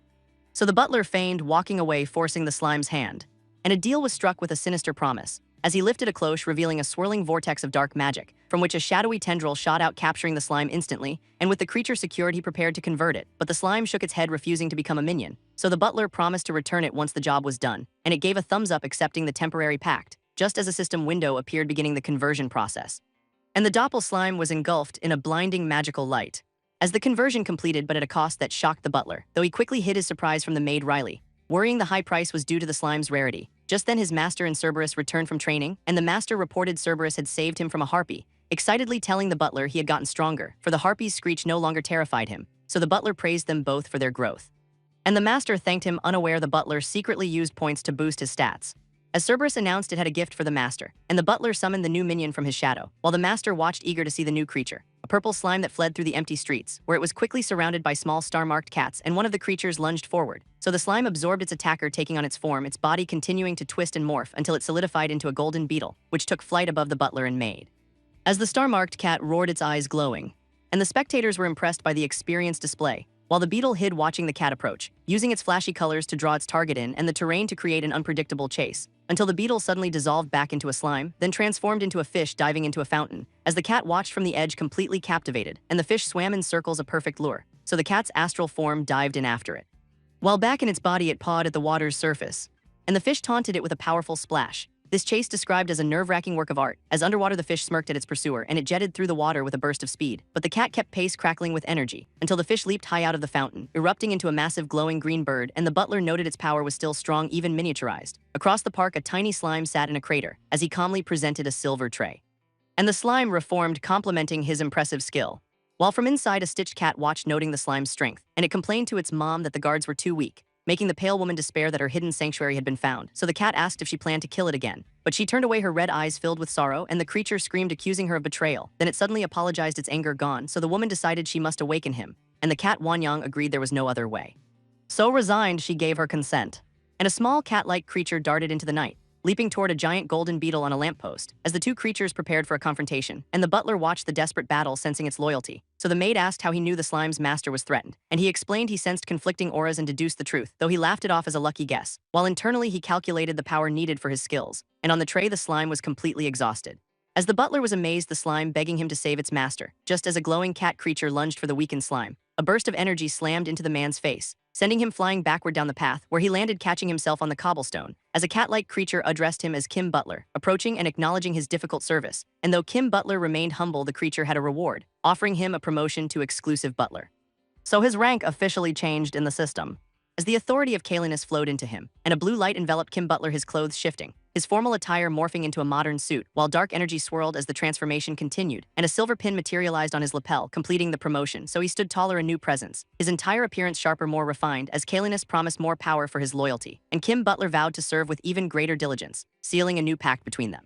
As the scene cuts to a desolate graveyard at night, where inside a tomb a torchlit corridor leads to a cell, the passage winding deeper into the earth, and Kalinus, now in a decaying form, called out, as a woman with white hair confronted a pair of red eyes behind bars, recognizing the name of the prisoner. But the pale woman refused to listen, instead pleading with a demonic cat in the alley, and this creature bestowed a new name, Oath Sword, as a knight in dark armor stepped forward.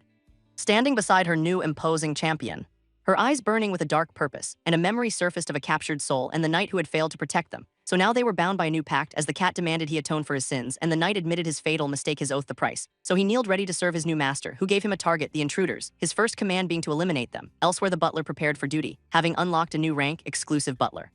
His power now linked to his master's state, and his master's alert state boosted his combat stats. This power surge refining his appearance, which left his allies stunned by the transformation. So he explained it was a promotion from Lord Kalinus, and the goblin maid and her companions celebrated as he promised to reward them for their hard work. When a doppel slime appeared with intel, identifying its master Banshee and her enemies, the slime confirming the bizarre situation, that its master was once human but now a ghost.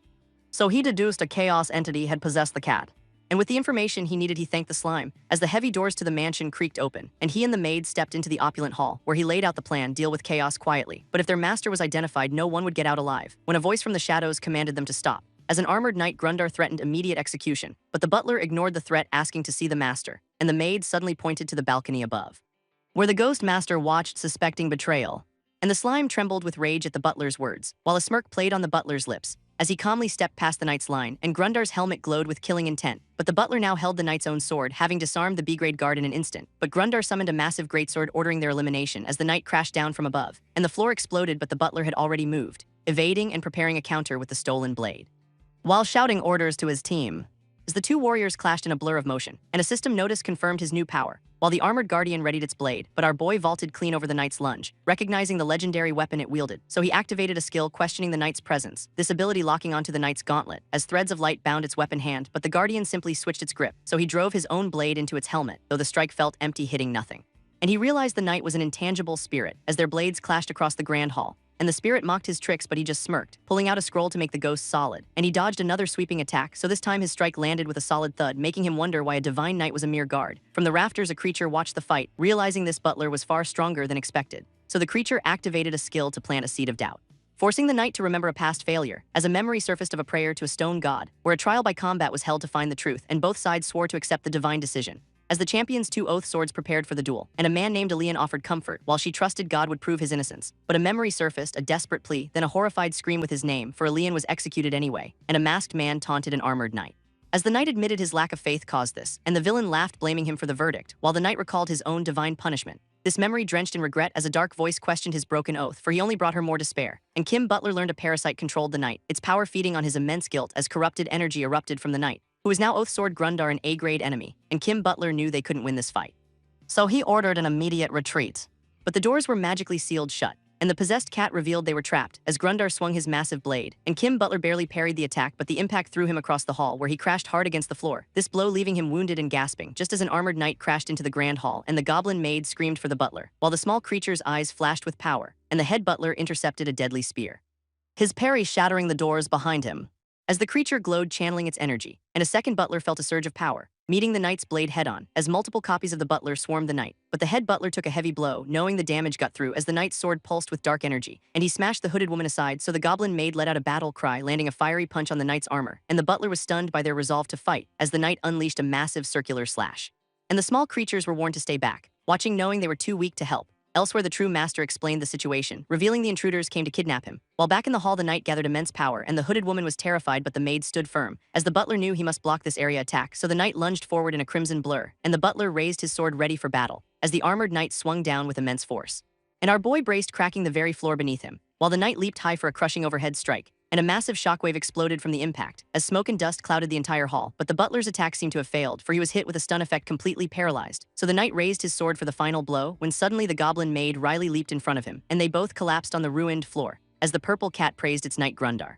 But the knight's armor melted into a puddle, revealing the real Grundar, who looked around confused, as a voice called out to him from across the room, and the butler stood again, his sword glowing with a new power as auto mode activated, locking onto its target, and he unleashed the attack with a single word, while the purple cat watched in disbelief, and two small strange creatures appeared nearby, just as a massive blue explosion ripped through the hall, and the butler gasped, drained from the powerful skill.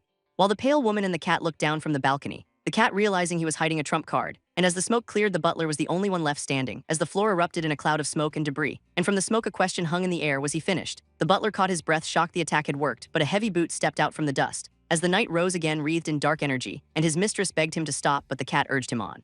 So he ignored her pleas, dragging himself forward, as he squared up against the butler one last time, and the demonic cat watched, surprised by his resilience. So the butler saw his opening and lunged, his blade finding its mark, sinking deep into the armor, and the knight's gaze drifted upward to his mistress, as he begged her not to forgive his sins, but she turned away as the cat dismissed his final words. So the butler demanded to know what drove this dying man. And his familiar identified a self-erosion curse at play. So to break it, they needed information about that woman, and he offered the knight a choice: talk or let her fall. But the knight's resolve hardened, he would protect her, as the cat scoffed, its efforts to corrupt Grundar wasted, and it abandoned the scene to find a new target. So the butler knew he just needed to buy a little time, and he activated an ability intending to capture the knight. But the mistress ordered Shema to attack while the butler was weak, though she faltered, admitting she couldn't go through with it. "You want me gone, right?" Wanyan accused its mother, who began to walk away coldly, only for a small pink mouse to block the stairs, standing its ground and declaring that Wanyan could not pass. But the creature ignored it, consumed by a need for revenge against the butler. "We came for her, not you," the mouse clarified, as purple energy swirled into a dangerous weapon above Wanyan's head, manifesting as twin blades, while the cat-like creature scoffed, a rat with no fear of a cat. Just before the mouse revealed its startling skill of gigantification, Wanyan's eye widened in utter shock, watching the tiny creature suddenly become a giant, looming over it with a mocking tone: "I can't hear you from up here," which sent Wanyan turning back to its mother in terror, screaming, "Are you going to let me die again?" It shrieked about her fatal mistake from the past, how she believed their lies, and because of it everyone died, causing the woman to clutch her head in torment, begging for it to stop. But the creature just kept screaming, "Listen to me," until overwhelmed by a grief so profound her very eyes began to bleed, a sight that left even the giant mouse watching completely stunned, just as a dark and immense power finally erupted from the woman.